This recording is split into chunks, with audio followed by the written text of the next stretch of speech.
Well, howdy, howdy, howdy, nearly senior citizen here. Greetings, boys and girls, and welcome to this. It is 6:13 a.m. on Thursday, the 6th of September. And this silly little goose in my hand has been running around on my running around on my lap. And I was showing her off just moments ago and talking about her pearlescent fur. And then she leaped off of my keyboard, and just in such a fashion that she turned off my webcam. So how about that? I had specifically moved the mouse cursor so it wasn't on the stop recording button, because things have happened before and it stopped recording. So of course when she leapt, she bounced in such a way that it moved the mouse cursor onto the stop recording button before she hit the space bar. So she's here, she's a cutie. I'm going to put her away because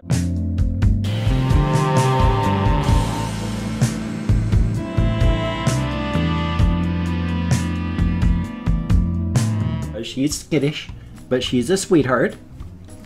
Just an absolute cutie, and it's a good thing. She's a good little hamster. As a minor aside, I do have therapy today, so I'm kind of in a hurry because I've got to be out of here at 8 o'clock. I have to leave here at 8 o'clock at the latest so I can make sure there's gas in my van so I can make it to Olympia. And from where I am, Shelton to Olympia, there is a 20-mile stretch of road. It just takes 20 minutes to travel this. Well, it's actually a 14-mile stretch of road. It's Highway 101, and it's 14 miles from here to Olympia on that. So I have to drive the couple miles to get out of Shelton, and then once I hit Olympia, I have to drive the many, many miles to get into the heart of Olympia where my appointment is. So it's about 20 miles or so to get to my appointment. And I have to get onto the interstate highway system at some point. I have to take Highway 101 to Interstate I-5, well, Interstate 5, I-5, and then travel on I-5 until I get into Olympia.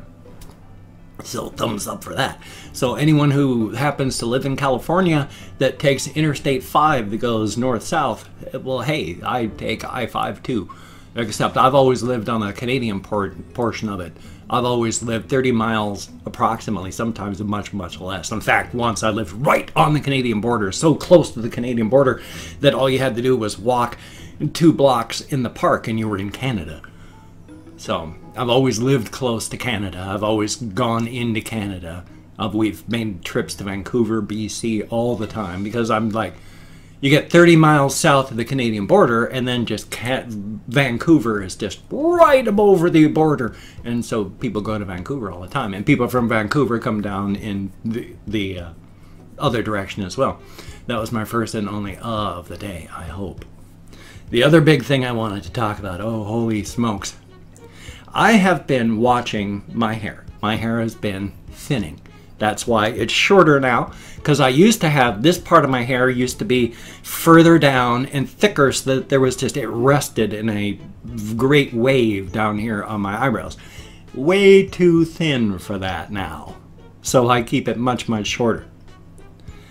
Thing is, especially since the speakers on my computer system have basically died. So this is the only way I can hear my computer. There is a spot right here across the top of my head where the strap, this part rests right here across the top of my head. And every headphone that I've ever had has comfortably rested right there. Well, there's a problem with that. You see, on its own, hair is, kind of supple. It's a polymer. It is long, repeating molecule chains. It's like a plastic. This is where we got the idea for plastics, polymers. Long, repeating chains of molecules. I mean, not just that. Insect chitin is polymers and all sorts of stuff. There's massive amounts of polymers, like plastics in biology. We just figured out how to make our own out of artificial molecules. But hair can get brittle and it can break if you have constant pressure, friction on it. And you may not damage follicles, but you can damage the hair as it comes out of the follicle where it becomes brittle and breaks, because right across there, oh boy, am I going bald. massively huge near bald spot right here. Not off to the side where, you know, there's that kind of whirl where a lot of men go bald there. You know, male pattern baldness. I've been waiting for it. But nope, it's right here on the very tippy top where the band of the headphone goes. Now, follicles can also get blocked if you have something like, oh, a strap that rests up on top of your head for years and years constantly, along with the friction breaking hair. So I don't wear my headphones across this strap across this part of my head. Now, just in the hopes that maybe some of that hair loss can be mitigated by wearing them way forward or way back. It still fits. It's still pressure on the top of my head. It's still friction and damage to the hair. But if it's the pressure and breaking of the hair, all that, causing the bald spot, then yeah, I definitely need to wear this in a different position so that it's not causing a, I can't really think of the word, but it's an outside related cause instead of just male pattern baldness. Because I got the male pattern baldness coming on. That's why my hairline is pulled back. That's why my hair is thinner. My grandfather had really thin hair that was cut, you know, like this long. So I have a feeling that if this doesn't clear up moderately soon by changing, then I'm going to have to get a haircut, change my hairstyle, because I can't have just a bald spot right up here, up on the top of my head. That will look really, really silly, especially with the rest of the waves and all that. Ugh. It wouldn't even be like a Friar Tuck haircut. It would just be weird. Friar Tuck is, of course, you know, that big round area with just the band that goes around. And I especially do not want the bald mullet, which is you got no hair on top, but you got long hair on the back and sides. Ooh, no, no, no, no. In fact, when I look at a lot of these heavy metal artists and all that are going balding, oh boy, long balding hair does not look all that good in my eyes. In my eyes. I understand that that's just me. In fact, there are probably people out there that look at that and go like, damn, that looks good. I want to have that myself. I can't wait for my hair to get balding on top so I can have that mullet look. But for me, I don't like that look. So, thumbs up. So I got to be careful. Like I say, I'm moving my headphone thing so it moves like, can I even that out? The mirror imaging. So, I mean, it's not even mirror imaging, you know, because a mirror, it's like when I move this hand here, the opposite moves in the webcam, you know, so I move my hand here, but I see it move on this side of the webcam software. Whereas, of course, in a mirror, I move my hand here, and you know, I see my hand move in the mirror on the same side. So it's reversed. So trying to sometimes make my hands go the right way, I'll go, oh, I'll do this like a mirror, and it's like I make it twice as bad. So if it makes it bad through here again, I'm going to have to get actual external speakers again. The last 3 or 4 sets of external speakers I've bought have sucked, and they just plain don't work. If you unplug the head, there's a hockey puck that has the volume control on it for the speakers, and if you're unplugging headphones from it, 99% of the time it turns off the external speakers. You have to put the little thing back inside there and try to hit the connections to hear the sound, and then try to carefully pull the headphone connector out, and 3/4 of the time the speakers turn off again, and then I have to stick it back in there and try to get the connection and then pull out, and then I just keep the headphones plugged in. Because even when they work, they don't work. One of them is like 3/4 of the sound, the other is 50% of the sound. It's just easier to wear headphones. Ugh, gotta love that. Past that though, of course, not a ton happening in my life. There's just hamsters, silly gooses, and I've got therapy today, so that'll be a good thing. I didn't talk a lot about what happened last time in therapy. It was just a lot of talk, which it always is. But the main thing that I'd come out from that one was the big depression that I get as the sun goes down and nighttime comes up. I was really, really worried about that. But his viewpoint on it was, you have been numb and frozen for years. Your system is stress testing itself to see if you can start feeling now. Ever since then, I have had depression at night when the sun goes down. It gets difficult still just before bedtime, but it's only about 25% of the pressure as it was before I talked to him. So now that I understand my system's being pressure tested and it's nothing to panic about, the pressure is gone way down. I can feel the pressure test worked. I didn't collapse and break. So I'm going to start feeling again. It's a good thing. I've been waking up, especially this past year. I mean, every year I've woke up a little bit more. My first, well, not every year. My first 2 years, I would say I was so completely broken there was no forward momentum. It's only my third year, which is like when I moved into this house here, that my putting myself together again has really started to come up with a solid foundation and solid work. And I've been waking up, and the way I feel literally is like I have been asleep for 10 years, because the damage that I took up here from watching my wife die in front of me was horrific. By the time she died, you know, that's not when the damage of her death started. That's when it just went into overdrive. I was depersonalizing and worse, and depersonalizing is not good. That's when your personality is breaking down and falling apart. And that was me. And so a couple years after that, the damage continued. I have been putting myself together and waking up. And like I say, it literally feels like I've been waking up. And that is an amazing feeling, to be honest. I know I said there. It's not quite an so it doesn't count. But putting myself together has been an interesting sensation. And being able to start feeling again. And each year I have felt like I woke up a little more. But each year I also look back on the previous year going, wow, I was really asleep. I feel that way now.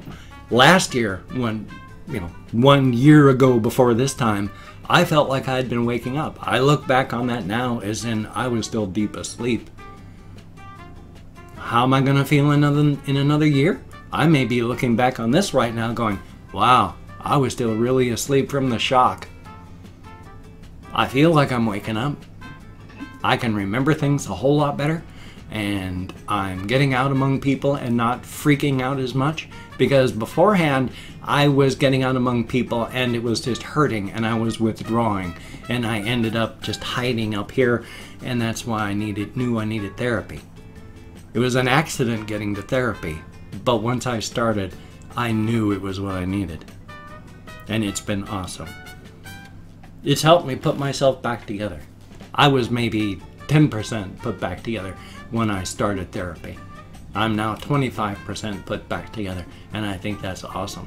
It's going to take a long time to finish putting myself together. It took decades to get where I was a year ago. You don't get 100% better just by realizing what the problem is and having 8 months of work. It's going to take a long time to put myself back together again and be better. I am better, and I'm putting myself back together, but the end result is still far distance off. But then it is for everybody. I mean, and it's a journey, it's a destination. Well, the destination is death, so the idea is to see what you can do before you die. We're all gonna die. Whether I'm put back together or not, I'm still going to kick off in approximately 20-some years. Hopefully 20. My mother had less than 20 years when she was my age now. So hopefully I've got at least 20. We'll see.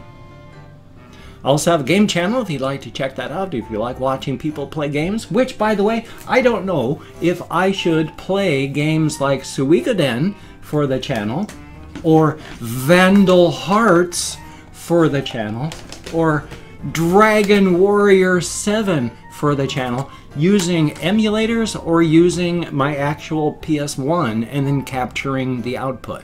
Which would you like to see? Let me know in the comments, that would be awesome. Also, I've opened up 24 hours with the comments on my community tab, and I'm going to thank 20 to 25 people for having left me comments. It is a range of 20 to 25 because even though I count in American Sign Language on the fingers of this hand, with my fibro, depression, and more, it is hard to remember stuff. I put myself back together immensely, and it's incredible, but even as far as I've come, it's a huge distance to go.